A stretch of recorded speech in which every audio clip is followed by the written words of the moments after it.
then we were forced to include a military component because we realized we were being deceived. Now, President Trump says that if he had been president at the time, nothing like this would have happened. Everyone widely assumed that in a relatively short period of time, they would utterly destroy and completely break up the nation of Russia. And the subservient European lackeys, you see, immediately joined in with the previous American administration's efforts, hoping to profit from the collapse of our country, as has now become obvious to everyone.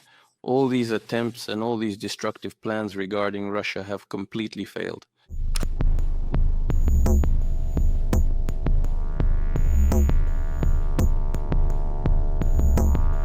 Comrades, I would like to thank the Minister for the detailed analysis of the situation in the armed forces.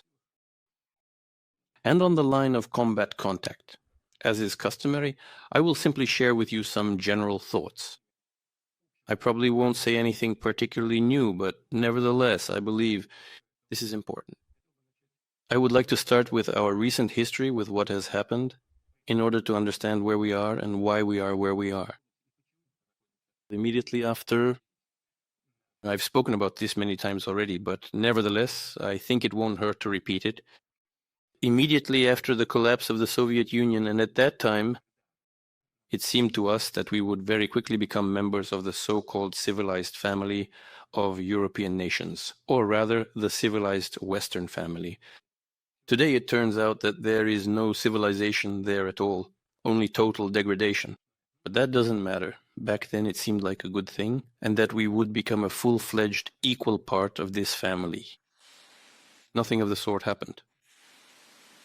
You see, that's the thing, isn't it? Nothing of the sort. We did not become any kind of equal part of this family. No, on the contrary. Russia continued to be pressured from all sides.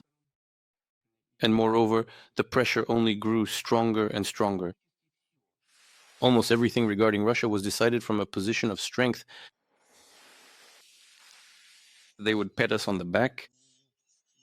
We were invited to various events, but when it came to their interests regarding Russia, the West pushed them through by forceful means, including military force. How else? Support for separatism and terrorism was demonstrated and carried out precisely by armed means. Terrorists were supplied with weapons and money.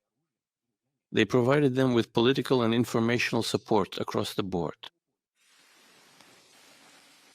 They imposed economic restrictions. That is also a form of forceful pressure, and quite a significant one at that. I remember very well personally when we said, "But how can this be? We are obliged to protect our country from terrorism," and they would tell us, "No, you do whatever you want, but you can't do this and you can't do that." This is absolutely not allowed. Otherwise, you certainly won't obtain any loans whatsoever, and furthermore, you won't get any extensions or preferential terms. This is direct, and it also concerns the economic sphere. Forceful pressure, restrictions. Destructive tools were also used to influence Russia's internal politics, deliberately trying to destabilize Russia from within. Just as we have seen in some other countries, tools were created and used to destabilize the internal political situation. In the end, yes, and of course, nothing that was created in the post-war period was working anymore. Everything began to degrade very quickly. All these rules and the UN Charter started to be ignored. Well, what about the events in Yugoslavia? What were they? Where was the UN Charter there? Use of force? We've talked about this many times, but it's a fact. Where was it? There was nothing. They simply did whatever they thought was necessary. Were they able to force a vote to make them vote? Fine. If not, they didn't care. Direct use of armed forces. And in the end, they tore it apart. They tore apart Yugoslavia and the Serbs. They split one people into different state apartments, and that was it. And that's all. And ultimately, I'm not even talking about NATO expansion now, although that's an obvious thing. Even today, we're told, you have no right to force anyone to resolve their security issues the way you want and deprive them of the right to do it the way they want. We are not depriving anyone of any rights. And we're not demanding anything special from anyone. We're simply insisting on the fulfillment of the promises made to us. It was publicly stated that there would be no NATO expansion to the east. But they didn't care because one wave of expansion followed another. We're not demanding anything special. I repeat once again, we insist on the fulfillment of the promises made to us. Well, I think everyone in this room understands that it's one thing to have agreements with the Soviet Union and quite another with modern Russia after the Soviet Union collapsed. They simply ignored all our interests completely. In the unfortunate end, it ultimately came to a violent coup d'etat in Ukraine. So one must ask, where is the true democracy they have been consistently preaching to us for many, many decades now? It was simply an armed coup. We would have gone to elections, as I've said 100 times before. We would have won the elections. Nothing was stopping us. We would have definitely won. No. They just showed their strength, that's all. And then they started suppressing the southeastern regions.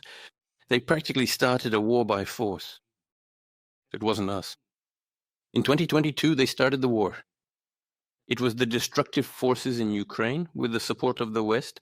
In fact, the West itself started this war. We're only trying to end it. At first, we tried to do so by peaceful means through negotiations in Minsk, as you remember. But then we were forced to include a military component because we realized we were being deceived. And this deception was revealed without any embarrassment. It was publicly stated by top officials that they never intended to fulfill anything. They simply took a pause in order to equip the armed forces of Ukraine with weapons and equipment. They brought things to the point of a coup d'etat and started hostilities there. Deliberately, I am sure it was deliberate, they brought it to war. Now, President Trump says that if he had been president at the time, nothing like this would have happened. Maybe that's true because the previous administration deliberately brought things to an armed conflict. And I think it's clear why. Everyone widely assumed that in a relatively short period of time, they would utterly destroy and completely break up the nation of Russia. And the subservient European lackeys, you see, immediately joined in with the previous American administration's efforts, hoping to profit from the collapse of our country,